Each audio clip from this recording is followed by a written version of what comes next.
오늘 하나님 말씀은 출애굽기 20장 13절에서 14절입니다. 그리고 설교 제목은 마음에서 시작하는 죄라는 제목으로 주의 말씀을 전하겠습니다.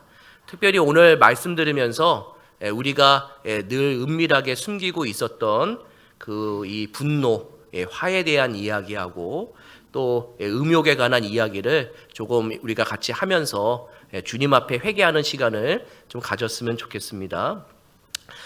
존 오웬이라는 사람이 마음의 죄를 소홀하게 여기는 사람들을 이렇게 이야기를 합니다.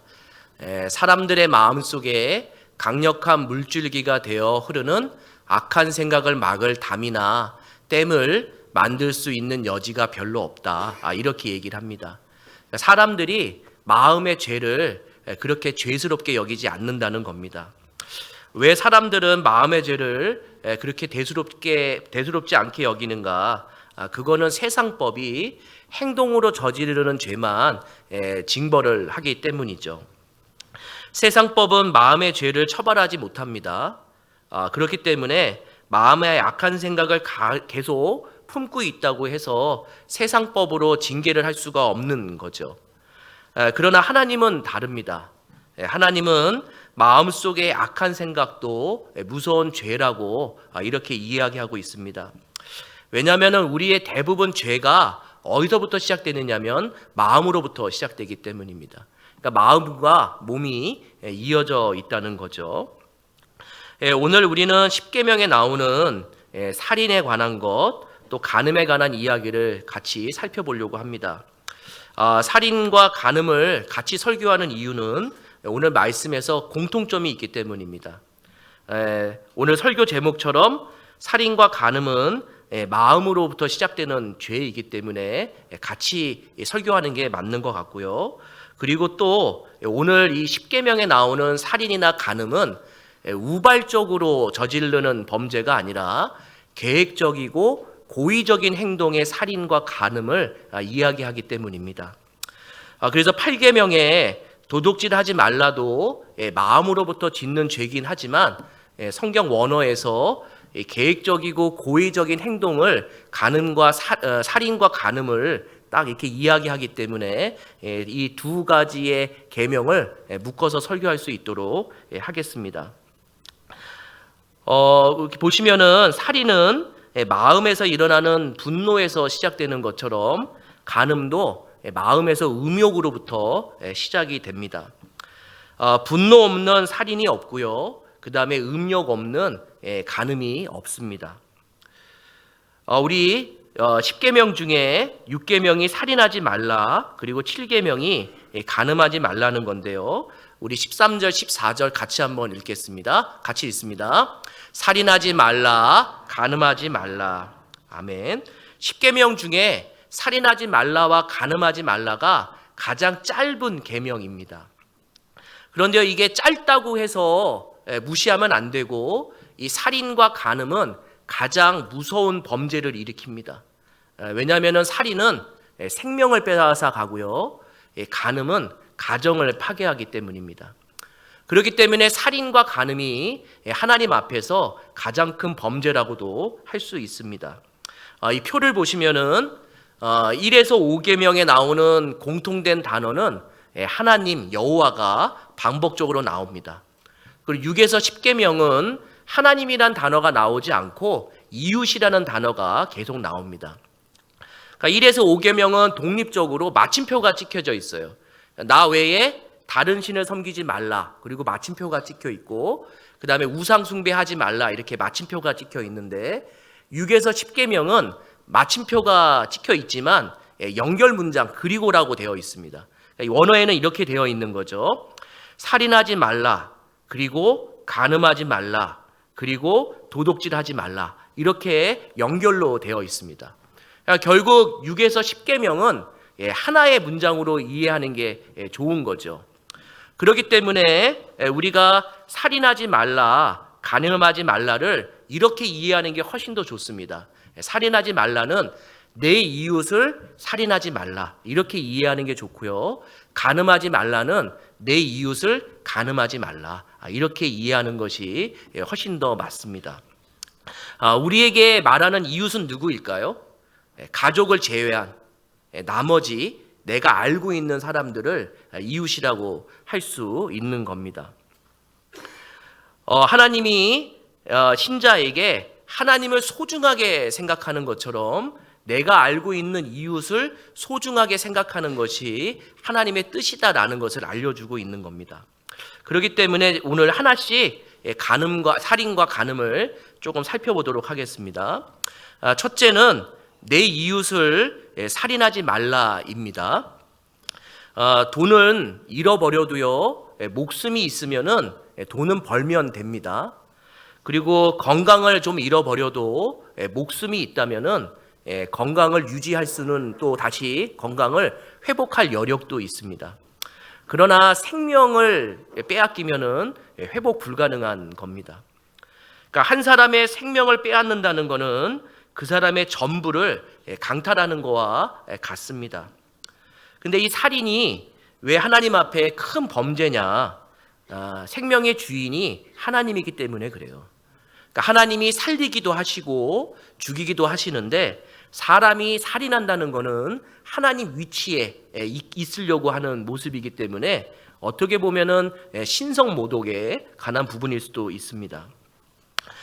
성도님들, 2023년도에 살인 범죄 분석이 이렇게 통계로 나와 있어요. 최근의 자료인데 살인 사건이 낮에 많이 일어날까요? 밤에 많이 일어날까요? 밤에 많이 일어납니다. 범죄이기 때문이죠. 그런데 놀라운 거는 살인이 모르는 사람을 살인하는 경우에는 22.1%밖에 되지 않는데요. 그러면은 친족이나 친구나 이웃, 그러니까 일면식이 있는 사람을 살인하는 경우가 몇 퍼센트냐면은 77.9%예요. 대부분 살인이 어떻게 일어난다고요? 내가 알고 있는 사람에게 일어납니다. 살인 범죄자 중 상당수가 평범한 사람들인데요. 이들이 공통점이 있어요. 어떤 공통점이 있을까요, 성도님들? 분을 참지 못해서 일어나는 일이 대부분입니다. 성경에서 오늘 내 이웃을 살인하지 말라고 하는 게 정말 정확한 말씀이라고 할 수 있는 거죠. 이 십계명에서 살인하지 말라는 거는 단순 사고나 우발적인 걸 얘기하지 않아요. 그러니까 성경에서 어떤 사람이 도끼질을 하다가 도끼날이 빠져서 옆에 사람의 머리를 맞아서 죽는 경우에 이제 이게 부지 중에 일어난 살인이니까요. 이런 경우에는 도피성에 피해 있어라 이렇게 얘기를 해요. 그러니까 그런 살인 말고 이 살인은 무엇을 얘기하냐면은 의도적으로 계획적으로 사람을 죽이는 일을 얘기하는 겁니다. 성경에서 그 대표적인 예가 무엇인가 하면은 가인과 아벨 사건이 대표적인 이야기입니다. 우리 창세기 4장 6절에서 7절 같이 한번 읽겠습니다. 같이 읽습니다. 여호와께서 가인에게 이르시되 내가 분하여 함은 어찌 됨이며 안색이 변함은 어찌 됨이냐. 내가 선을 행하면 어찌 낫을 들지 못하겠느냐. 선을 행하지 아니하면 죄가 문에 엎드려 있느니라. 죄가 너를 원하나 너는 죄를 다스릴지니라. 아멘. 하나님이 가인에게 이렇게 얘기합니다. 너가 어떻게 분해하느냐 이렇게 얘기하면서 그 죄를 다스려야 되는데 너가 다스리지 못했다 이렇게 얘기를 해요. 그 죄가 뭐를 얘기하는 걸까요? 마음의 분노를 이야기합니다. 가인의 예배는 받지 않고 아벨의 예배는 받았죠. 그런데요, 이 가인은 약간 또 억울한 면도 있어요. 왜냐하면은 가인이 하나님 앞에 뭐라고 얘기하냐면은 내가 아우를 지키는 자입니까? 이렇게 얘기를 해요. 아벨은 뜻이 헛됨 이런 뜻이거든요. 헛됨. 그러니까 아마 아벨이 좀 건강이 약했던 것 같습니다. 별로 건강이 좋지 않았던 것 같아요. 누구 보고 이 아우를 잘 돌보라고 얘기했을까요? 가인에게. 그러니까 가인은 아우도 돌봐야 되고 그리고 곡식 농사도 져야 되는데 문제는 이제 하나님이 가인의 예배는 받지 않고 아벨의 예배를 받은 거죠. 마음에 분한 게 막 일어나는 거예요. 그래서 아벨을 어떻게 죽이냐면은 들에 같이 있을 때 죽입니다. 근데 들에 있었다는 게 중요해요. 이 살인이 무엇을 포함하고 있는 거라고요? 계획적, 고의적으로 사람을 죽이는데 이 살인이라는 단어가 들어간다는 겁니다.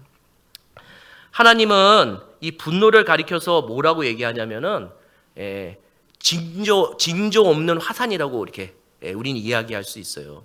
그러니까 화산이 언제 터질지 모르는데 갑자기 팡 터지면은 많은 사람들이 피해를 입잖아요. 그런 것처럼 우리의 마음속에 이 분노가 나만 죽는 것이 아니라 사람도 죽이는 이런 일들을 합니다. 그런데요, 예수님은 이 살인만 이 죄라고 얘기하지 않고 분노가 쌓여서 험한 말을 하는 것도 살인이라고 얘기를 해요. 우리 마태복음 5장 21절에서 22절입니다. 같이 한번 읽겠습니다. 옛사람에게 말한 바 살인하지 말라. 누구든지 살인하면 심판을 받게 되리라 하였다는 것을 너희가 들었으나 나는 너희에게 이르노니 형제에게 노하는 자마다 심판을 받게 되고 형제를 대하여 나가라 하는 자는 공회에 잡혀가게 되고 미련한 놈이라 하는 자는 지옥불에 들어가게 되리라. 아멘. 여기에 그 나가라는 말은 뇌가 비어서 이 무식한 놈아 이렇게 조롱하는 얘기예요. 화를 참지 못해서 어떻게 얘기를 해요? 욕설을 쏟아내는 거예요. 욕설을. 근데 예수님이 지금 이렇게 얘기하는 거죠. 살인의 첫 번째 단계는 분노고 두 번째 단계가 욕설이고 세 번째 단계는 정말 사람을 해하는 일이 될 수 있다고 얘기합니다. 사람을 향해서 멸시와 욕설을 하는 것은 언어폭력이고요. 인격 살인입니다. 그러니까 분노는 숨겨진 죄고 욕은 죄의 표현이고 살인은 범죄예요. 범죄. 성도님들 화 많이 나시죠? 맞죠? 그렇다고 쏟아내시면 안 돼요. 저도 오늘 죄인으로 서 있어요. 저 어제 저희 와이프한테 분노를 쏟아냈어요. 제가 이게 너무 부끄러워서 2부 예배 때 저희 와이프가 앉아 있는데 부끄러워서 근데 죄인의 심정으로 저도 설교하고 있는 거예요. 지금 특별히 이 분노를 쏟아내는 거는 누구를 가리키는 걸까요? 주로 남자를 가리키는 거예요. 남자를. 특히 이게 뭐 그렇다고 여자가 죄 없는 건 아닙니다. 같이 분노를 하죠. 근데 내가 험한 말을 하면 상대방도 어떻게 될까요? 험한 말을 해요. 근데 여기서 뭐라고 얘기하냐면은 분노는 불과 같거든요. 나도 타서 없어지고 상대방도 타서 사라지는 게 분노입니다. 분노. 성도님들 남편에게 분노하지 마시고 험한 말 하지 마시고 또 남편은 아내에게 험한 말, 좋지 못한 말 하지 않는 게 주님께서 오늘 알려주시는 말씀입니다. 특별히 저도 늘 회개해야 되는 부분이 있는데 자녀에게 험한 말을 쏟아붓지 마십시오. 왜냐하면 우리가 자녀가 나보다 약한 자라고 생각하기 때문에 함부로 대하는 것이 있거든요. 저도 그렇고요. 마찬가지로 우리 다 끄덕끄덕하는 분들 다 마찬가지시죠. 예.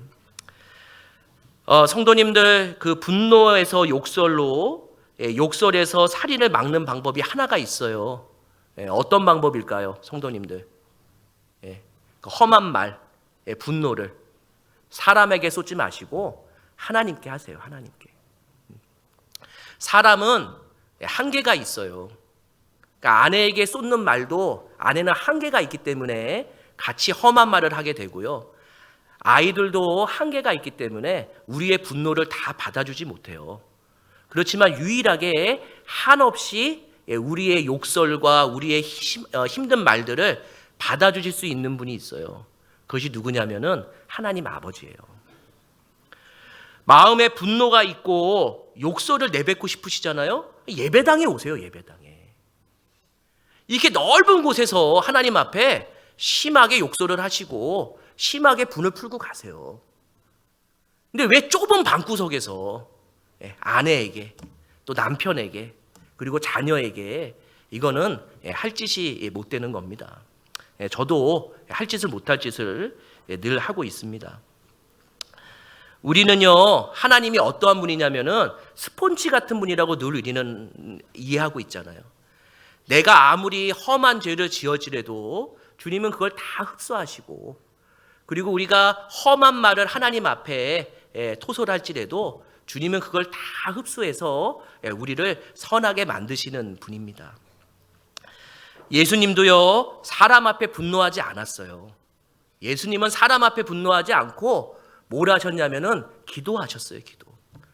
제가 이 말씀을 준비하면서 예수님이 왜 이렇게 기도를 많이 했을까 답을 얻었어요. 사람한테 배반당하고 사람한테 너무나 힘드니까 사람한테 그 분노는 하지 못하고 누구한테 분노할까요? 하나님 아버지한테 그 모든 것들을 다 내어 맡기는 기도를 해서 밤이 새도록 기도하지 않으셨을까, 그런 생각을 하게 됩니다. 예수님은요, 십자가에 죽으시면서 우리를 구원하실 때도 하나님 앞에 이렇게 얘기를 합니다.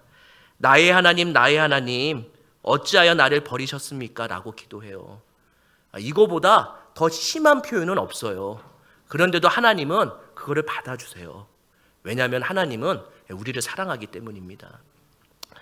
오늘 말씀 들으시고 저도 회개해야 되지만 그 심한 말 한 거, 분노한 거 주님 앞에 다시 한번 회개하시고 내 옆에 사람이 가장 소중하다는 생각을 하고요. 그리고 옆에 사람은 누가 허락하신 게 아니라 하나님이 허락하신 거예요. 그러니까 하나님이 허락하신 거는 귀하게 여기는 거지 함부로 여기는 것이 아닙니다. 오늘 이 말씀 들으면서 내가 살인은 할지는 아닐지는 모르지만 내가 험한 말을 하고 화를 내뱉는 것, 그거 자체가 사람을, 인격을 살인한다고 생각하시면서 조용히 남편은 아내에게, 그리고 아내는 남편에게 용서를 구했으면 좋겠습니다. 그리고 부모가 자녀에게 용서를 구하는 것이 조금 더 용기 있는 부모가 되지 않을까라는 생각을 합니다. 둘째는 내 이웃을 간음하지 말라입니다. 이 당시의 고대 사회는 성적으로 아주 문란했습니다. 그렇기 때문에 동성애도 죄가 아니었습니다. 그러나 하나님은 그 험한 세상 가운데에 예수 믿는 사람을 세우시는 가장 큰 이유가 이 가정이 교회라는 것을 알려주기 위해서예요. 그러니까 우리가 모여있는 이곳만 교회 공동체가 아니라 가정도 가장 중요한 가정이 교회라는 거기 때문에 결국은 이 무엇을 우리가 고민해야 되냐면은 거룩함을 늘 지켜야 됩니다. 그러니까 하나님이 정해주신 거예요. 남편 1명, 아내 1명. 남편이 못나도 아내가 부족해도 하나님이 허락하신 거기 때문에 그거를 감사함으로 여기면서 살아가는 거죠. 우리 창세기 2장 24절에서 25절 같이 한번 읽겠습니다. 이러므로 남자가 부모를 떠나 그의 아내와 합하여 둘이 한 몸을 이룰지로다. 아담과 그의 아내 두 사람이 벌거벗었으나 부끄러워하지 아니하니라. 아멘.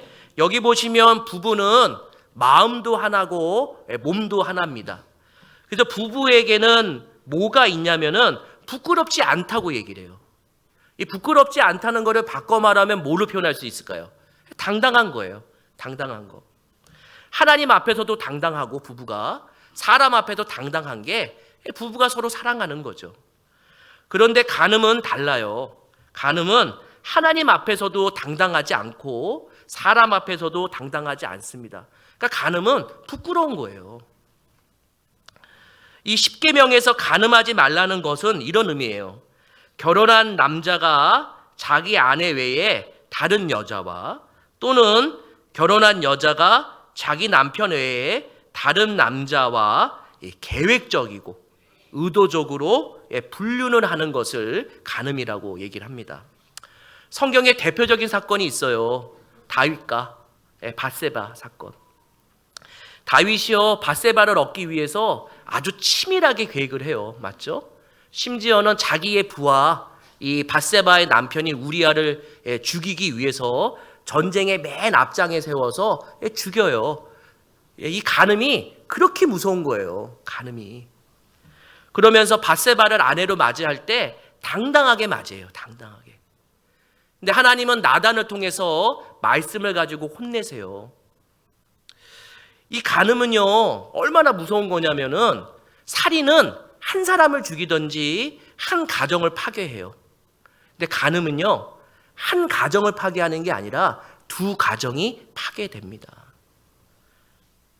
그렇기 때문에 이 간음이라는 거는 부부관계를 파괴하는 일이기 때문에 루터는 이 7계명을 간음하지 말라 이렇게 번역하지 않고 이렇게 번역했어요. 우리 같이 한번 읽어보겠습니다. 너는 결혼을 깨트리지 말라. 이렇게 번역해서 성도들을 가르쳤어요. 더하여서 예수님은 간음만 죄가 아니라 마음속에 음욕을 품는 것 자체도 간음이라고 얘기합니다. 마태복음 5장 27절에서 28절입니다. 우리 같이 한번 읽겠습니다. 또 간음하지 말라 하였다는 것을 너희가 들었으나 나는 너희에게 이르노니 음욕을 품고 여자를 보는 자마다 마음에 이미 간음하였느니라. 아멘. 그 음욕을 품다는 말이 계획적으로 계속 갈망하는 거예요. 내가 저 사람과 잠자리를 할 수 있게끔 계속 갈망하면서 계획하는 걸 얘기하고, 여기에 본다는 말은 지속적으로 계속 보고 있는 걸 얘기를 해요. 그러니까 부부가 남편과 아내가 마주보고 있어야 되는데 둘 중에 하나가 바라봐야 될 것을 바라보지 않고 다른 사람을 계속 지속적으로 바라보고 있는 거예요. 그러면 무슨 문제가 생기냐면 범죄가 일어나게 되어 있어요. 음욕은 숨겨진 죄고, 음란한 말은 표현이고, 죄의 표현이고, 음란과 간음은 범죄예요, 범죄.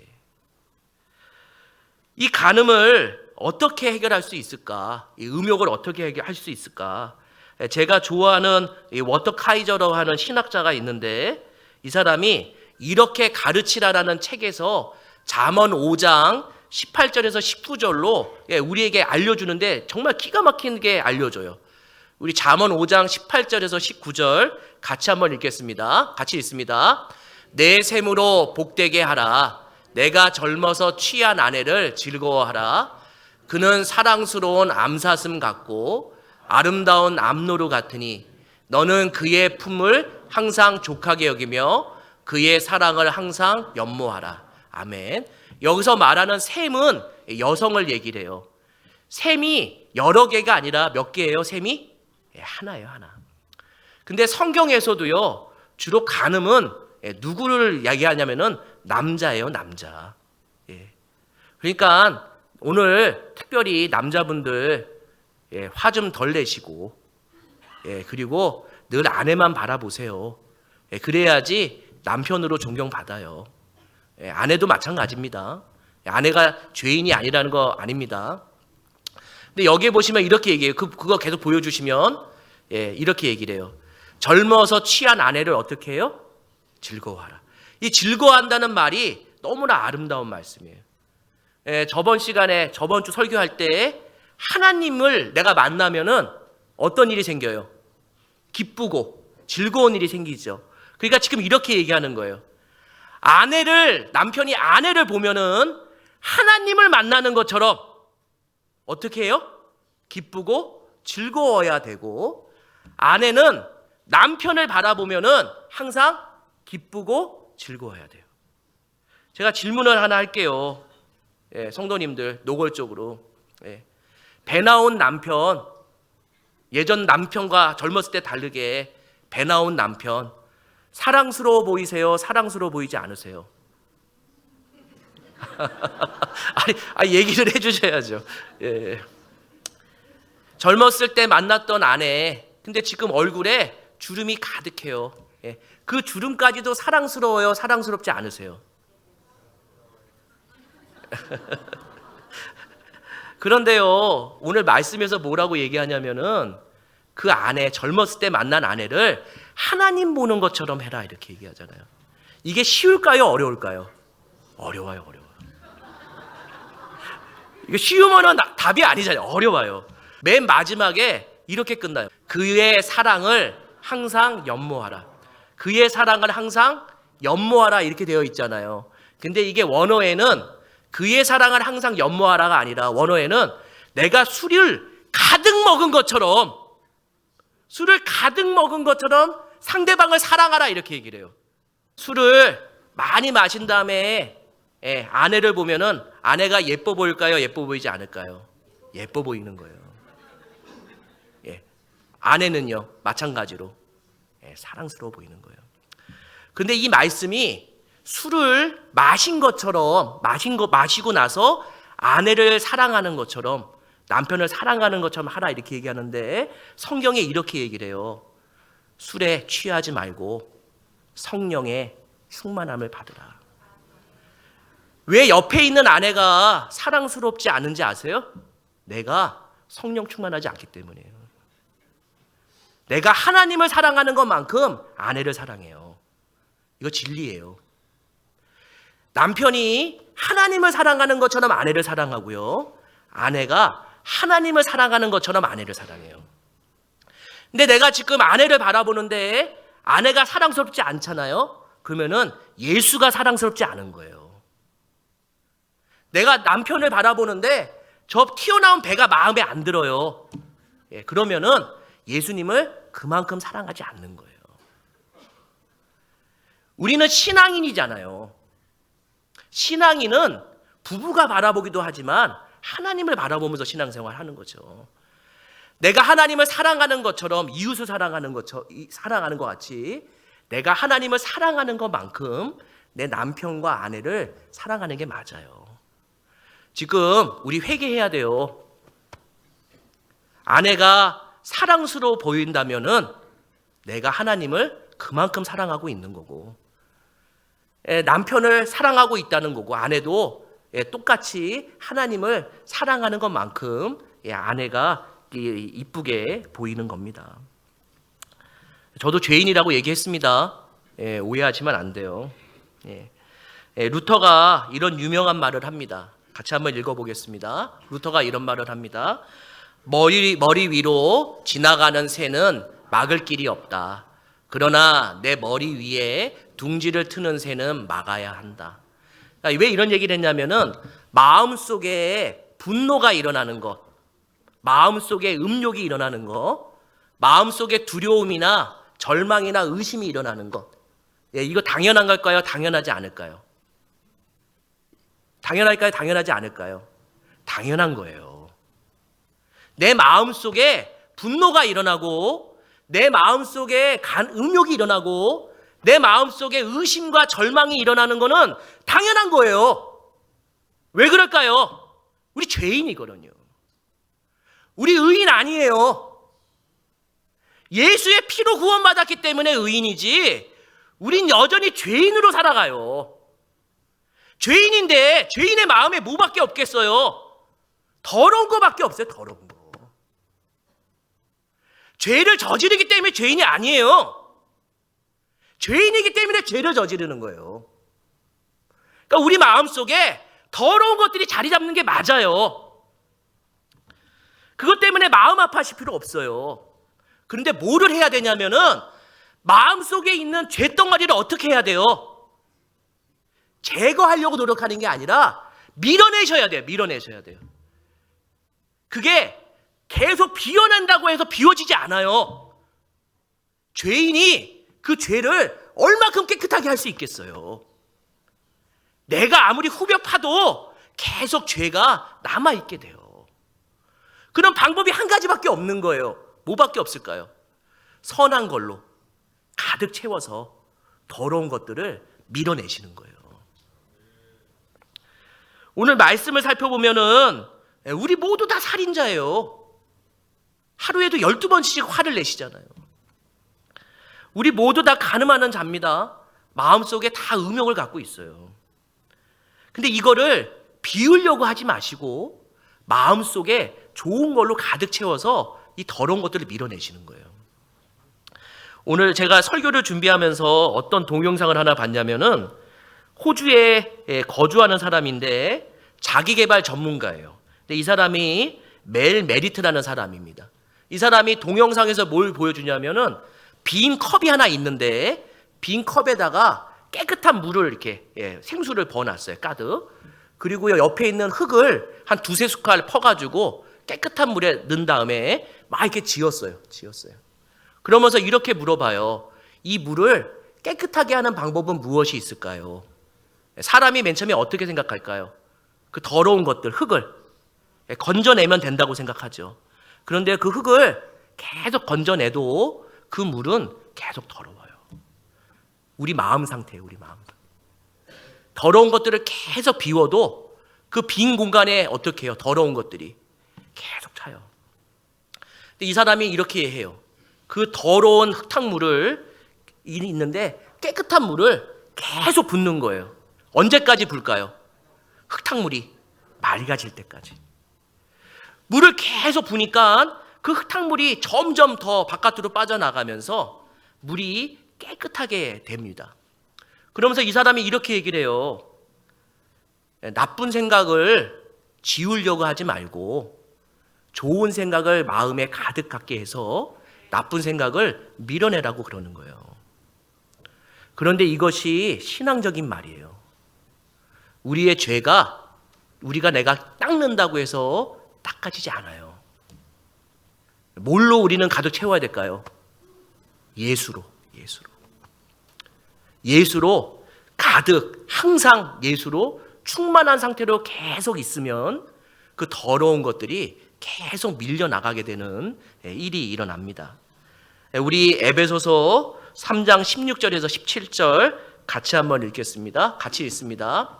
그의 영광의 풍성함을 따라 그의 성령으로 말미암아 너희 속사람을 능력으로 강건하게 하시오며 믿음으로 말미암아 그리스도께서 너희 마음에 계시게 하옵시옵고 너희가 사랑 가운데서 뿌리가 박히고 털을 굳어져서. 아멘. 이 세상에서 가장 풍성하신 분 예수 그리스도, 그분을 우리의 마음속에 모심으로 끝나는 것이 아니라 그를 풍성하게 만들어서 이 더러운 것들이 발을 들이지 못할 정도로 밀어내는 일을 하셔야 돼요. 근데 중요한 게 뭐냐면은 항상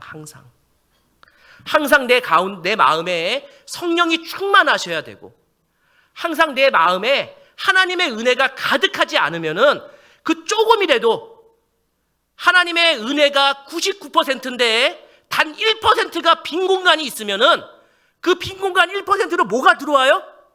악하고 더러운 생각이 들어오는 거예요. 그 100%를 계속 채우려고 말씀과 기도로 주님 만나시기를 노력하시고 그 마음속에 가득 채워서 더러운 것들을 계속 몰아내는 일을 하시는 거예요. 그러면은 그걸 가리켜서 뭐라고 얘기하냐면은 예수 닮아간다는 사람으로 인정받게 됩니다. 우리 마음은 흙탕물이에요. 어떤 방법으로도 깨끗해지지 않아요. 주님께 맡기십시오. 주님을 내 마음에 가득 채우십시오. 그러면 그 흙탕물이 깨끗해지는 일이 반드시 일어납니다. 모든 교회가, 우리 교회는 절기를 지키지 않지만 대부분 교회가 이번 주를 4주간을 대림절로 지켜요. 대림절이 어떤 날이냐면 주님이 이 더러운 땅에 오시기를 학수고대하는 마음, 그 마음을 간직하는 것이 대림절입니다. 이 세상은 너무나 더럽고 악으로 가득 찼어요. 이 더럽고 악으로 가득 찬 세상에 누가 오셔야지 이 더러운 것들이 밀려날까요? 예수 그리스도가 이 세상에 오셔야지 더러운 것들을 밀어낼 수가 있어요. 예수님은 능력이 있으세요. 예수님은 우리를 위해서 오셨어요. 마음속에 예수님 굳건히 붙드시고 더러운 것들을 밀어내십시오. 그리고 주님과 함께 동행하시는 귀한 삶을 사시기를 부탁드립니다. 우리 같이 기도하겠습니다.